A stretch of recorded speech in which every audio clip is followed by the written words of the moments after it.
Hello, adventurers, and welcome back to the Dragon's Lair. Today we will be discussing the first non-bender of Azula's elite troupe, the quote-unquote circus freak, Ty Lee. So, let's jump right into it, shall we? Starting off with strength. She never really uses her strength all that much. Spoiler alert, 3, 2, 1. We should be good, I would hope. It goes into the thought that it's going to take a lot of strength and physicality to be a member of the circus. Like swinging yourself from ropes, holding yourself up on the trapeze, that sort of thing. I mean, even getting into the lion taming and stuff of that nature. I mean, you're going to need some sort of strength to be able to control a lion, to swing around, and to be able to not drop your partner on the trapeze. Ty Lee doesn't do any of that. So, we don't really know how strong she is. She's the tightrope walker, to put it in perspective. So none of what I just mentioned. Worthless. But that doesn't mean she's not, or she doesn't do it and we just didn't see it. That doesn't mean she's not equally as strong, just doesn't use it in her act. So there's really no telling, because we never really see it in the show. Because of that, I'm putting her strength at an 8 to 12 because we don't really know. That's about as middling as I can get with a little bit of wiggle room for bad and good. Moving into dexterity. This is Ty Lee's stat. Spoiler alert, 3, 2, 1. We should be good. Ty Lee is constantly seen doing flips and maneuvers, we'll say, that take a lot of acrobatic skill. This makes sense because she was in the circus as an acrobat. So there's that. However, this is kind of lessened by the fact that Aang, Azula, and sometimes even Zuko get in on flips and interesting maneuvers. Then we look at her fighting style and ability. Ty Lee is really just fast when it comes to her fighting style. She hits people, gets in and out really quickly, and snakes around them constantly. Case in point, for lack of a better term, rafters fight. She goes underneath the scaffolding and sneak attacks Sokka, punching upwards, sending him flying.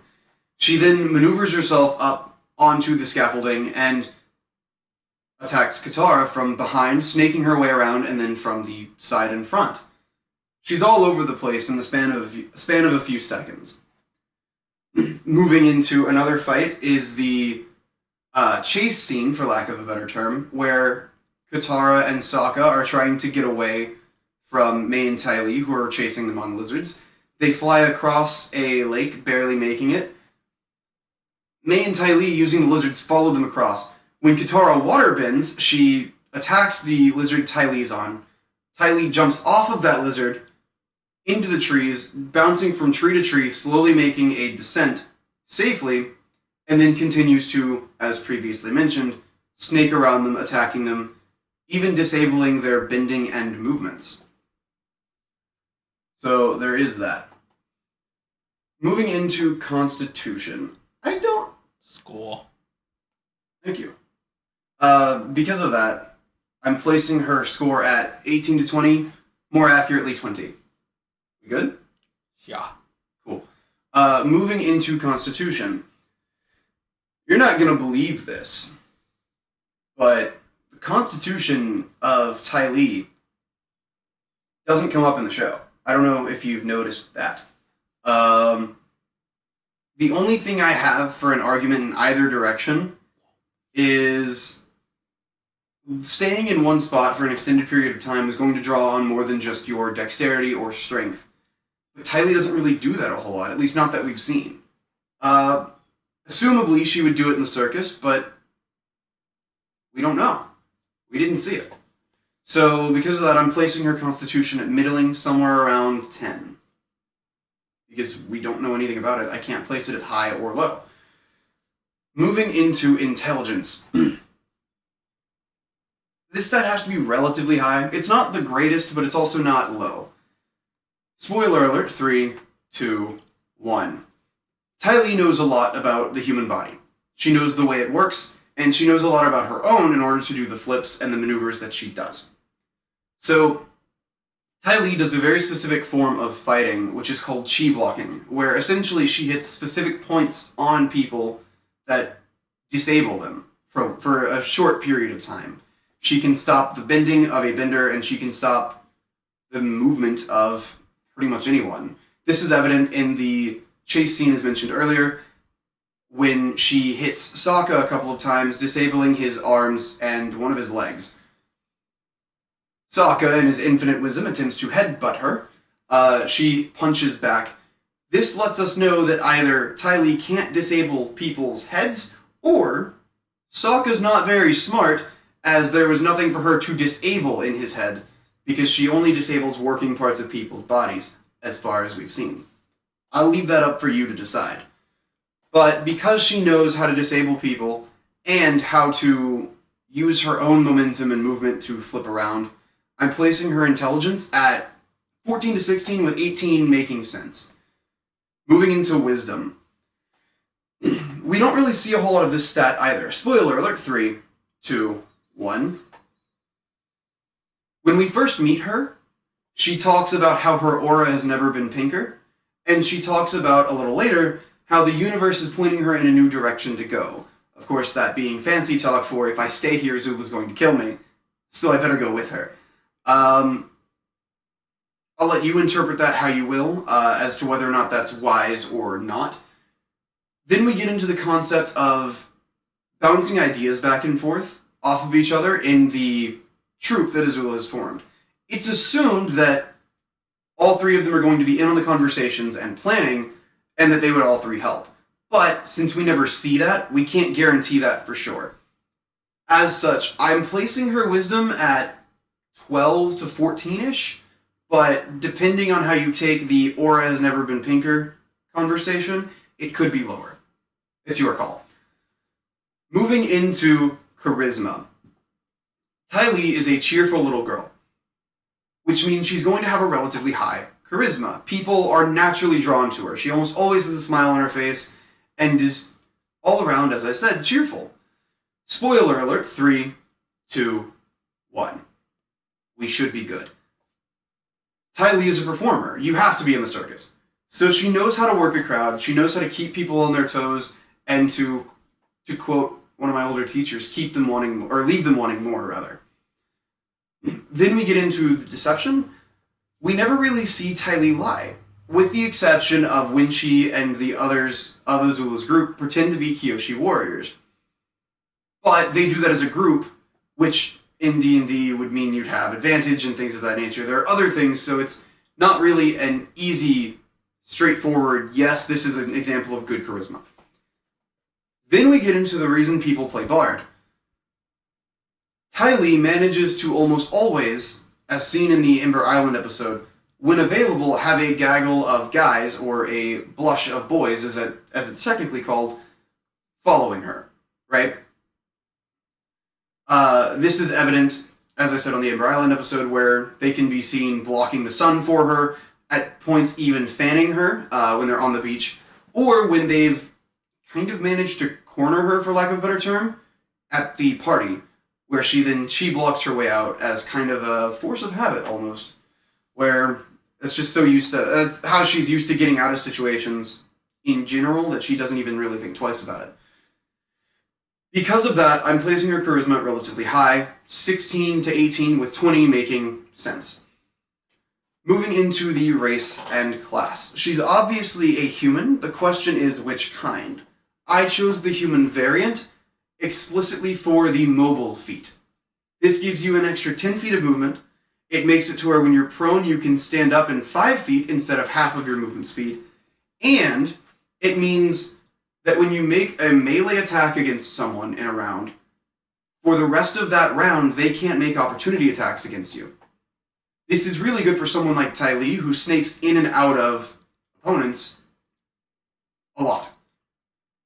So that is why I did that, because of that extra feat gain. Moving into class. The one that makes the most sense with Ty Lee, and you've probably already thought of it, is Monk. Specifically, Way of the Open Hand Monk. Did I say that right? Indeed. Okay, I always get confused. Sometimes I say palm, sometimes I say fist. Way of the open hand. What this does is at 5th level gives you Stunning Strike. But before then, the specific pathway itself gives you the ability to knock someone prone, push them away up to 15 feet, or make them not be able to take reactions for the remainder of the round. If you land a Flurry of Blows strike. Now that you do specifically have to land. We're separate from the feat of mobile where you don't have to land it. Now you do have to land it to get one of those 3 previous effects.